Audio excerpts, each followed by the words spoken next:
Amis internautes, bienvenue dans ce bulletin d'information. Dans un communiqué, le ministère des Enseignements secondaires, techniques et de la formation professionnelle a invité les aspirants déployés et ayant servi jusqu'à la fin de l'année scolaire 2024-2025 à confirmer leurs dispositions pour le compte de l'année académique 2025-2026.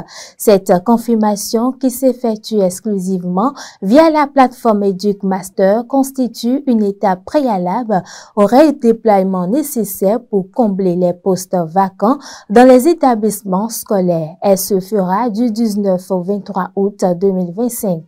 Au-delà de ce délai, les aspirants n'ayant pas confirmé leur disponibilité seront considérés comme démissionnaires. Autre information, l'Office du baccalauréat annonce pour bientôt la distribution des attestations de réussite au baccalauréat. Contrairement aux périodes de distribution qui circulent sur les réseaux sociaux, l'institution en charge de la distribution du précieux document n'a pas encore fixé date fixe.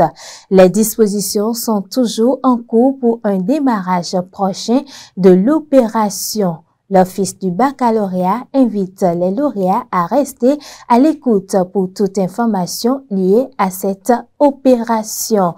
Toujours dans ce bulletin d'information, parlons politique à présent. À mesure que s'approche l'élection présidentielle de 2026, la question de la continuité de la gouvernance actuelle se fait de plus en plus entendre dans le discours politique. Comment les acteurs entendent-ils préserver la dynamique amorcée depuis 2016? Michel Baoun, ancien maire de Missérété et membre de l'Union progressiste Le Renouveau, répond, suivons-le. Je sais que des gens ont été bien rodés, bien formés maintenant. Et c'est vous dire que le Bénin a amorcé effectivement son développement avec tout ce qu'il y a eu comme réalisation depuis 2016 jusqu'à présent. Et cela quand même montre le chemin du développement et à tous ceux qui sont restés auprès du chef de l'État. Donc je ne pense pas que si ceux-là ils prenaient le pouvoir, ils vont faire le contraire, puisque le chef de l'État il sera là aussi et parmi les anciens présidents et il sera en train d'observer tous ceux qui ont travaillé avec lui. Donc je crois que les gens vont s'inspirer de ce qu'il a fait pour aussi encore améliorer plus et aussi mériter l'éloge dont bénéficie le chef de l'État et également l'équipe gouvernementale en place aujourd'hui. C'est sûr qu'il faut aussi un projet de société et qu'il faut vulgariser le projet de société. C'est ce que les militants voudront. Concrètement, qu'est-ce que vous proposez après l'actuel chef de l'État? Je crois que tout le monde même devait s'atteler à le faire. Ce n'est pas les injures, ce n'est pas les soupçons et autres là. Quand vous laissez le terrain vide et vous ne travaillez pas et vous croyez qu'un miracle va tomber, non. Je crois que c'est l'occasion, bien sûr, de concevoir aussi un bon projet. Plus on a parlé du Bénin révélé depuis la rupture. Donc le Bénin révélé, effectivement, on a vu des réalisations bien palpables.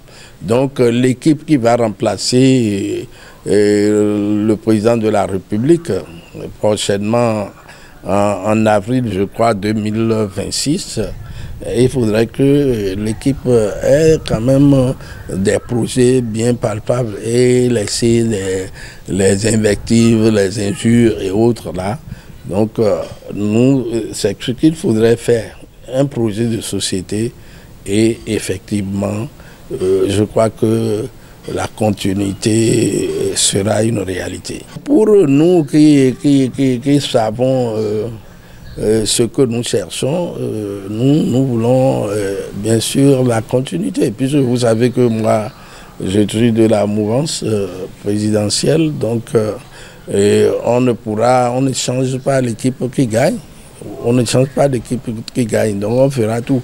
Et vous savez qu'on est sur un terrain de football, on peut dire. Donc il y aura ceux qui vont chercher à faire de crocs en jambe et il y aura ceux qui vont faire jeu franc. Et quand vous faites un jeu franc, vous distribuez bien le ballon. Je crois qu'on arrive souvent à marquer. Donc les meilleurs buteurs aujourd'hui, c'est dans notre camp, c'est dans le camp de la mouvance présidentielle.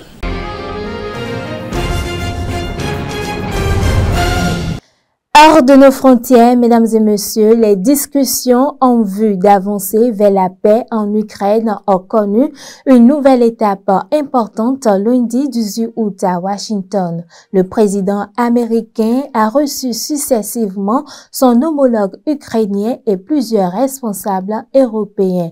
Une rencontre doit maintenant être préparée avec le président russe Volodymyr Zelensky et Vladimir Poutine s'y sont dites près dans les 2 semaines, tandis que les garanties de sécurité réclamées par l'Ukraine et les Européens doivent être formalisées dans les 10 jours. Précision avec Faouzia Sifou.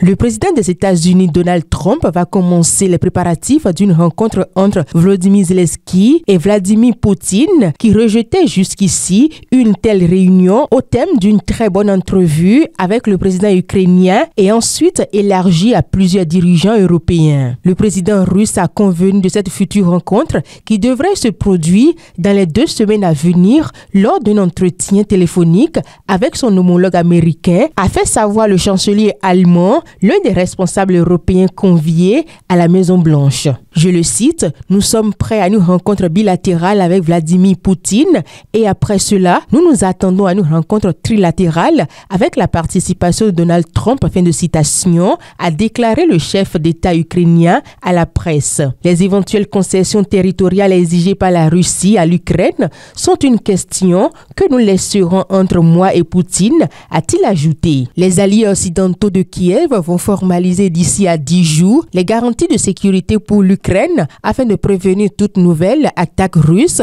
sur ce pays en cas d'accord de paix avec Moscou, a déclaré à Washington le président ukrainien Volodymyr Zelensky. Ces garanties de sécurité sont avant tout essentielles pour l'Ukraine, mais aussi pour l'ensemble du continent européen, ont rappelé les dirigeants. Présent à Washington, le président français Emmanuel Macron a également affirmé que l'une des garanties de sécurité qui devrait accompagner tout accord de paix avec la Russie sera une armée ukrainienne robuste capable de dissuader toute nouvelle attaque. Rendons-nous à présent en Somalie où la pénurie d'eau provoque une grave crise sanitaire et économique selon une ONG. Dans un rapport intitulé « La maladie se propage en Somalie alors que des coupes budgétaires laissent 300 000 personnes sans eau potable ». Le norvégien Refuge Concile tire la sonnette d'alarme concernant la situation dans ce pays d'Afrique de l'Est. Le climat et la chute brutale des financements humanitaires depuis plusieurs mois y ont en effet provoqué une coupure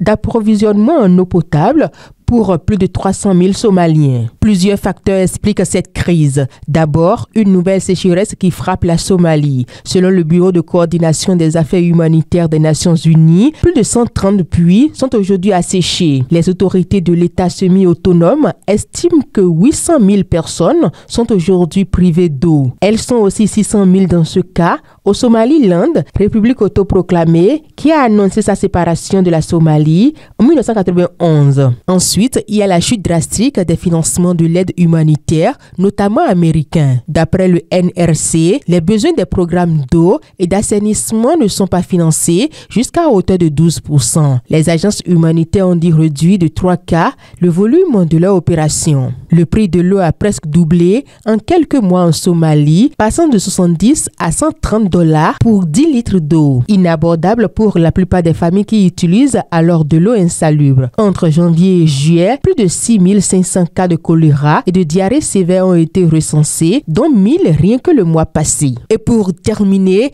rendons-nous au mousson au Pakistan, où un nouveau bilan fait état de près de 400 morts. Au moins 393 personnes ont été tuées depuis le 14 août dans des pluies de moussons torrentielles au Pakistan, ont annoncé mardi 19 9 août, les autorités, alors que les opérations se poursuivent pour sortir des dizaines de corps encore ensevelis. Parmi ces décès, détaille l'autorité nationale de gestion des catastrophes, 356 ont été enregistrés dans la seule province montagneuse, dans le nord-ouest, frontalier avec Afghanistan. Au total, ajoute la NDMA, 706 Pakistanais sont morts depuis le 26 juin de la mousson censée durer jusqu'à la mi-septembre. Fin de ce bulletin d'information, fidèles amis internautes de Guérite TV Monde.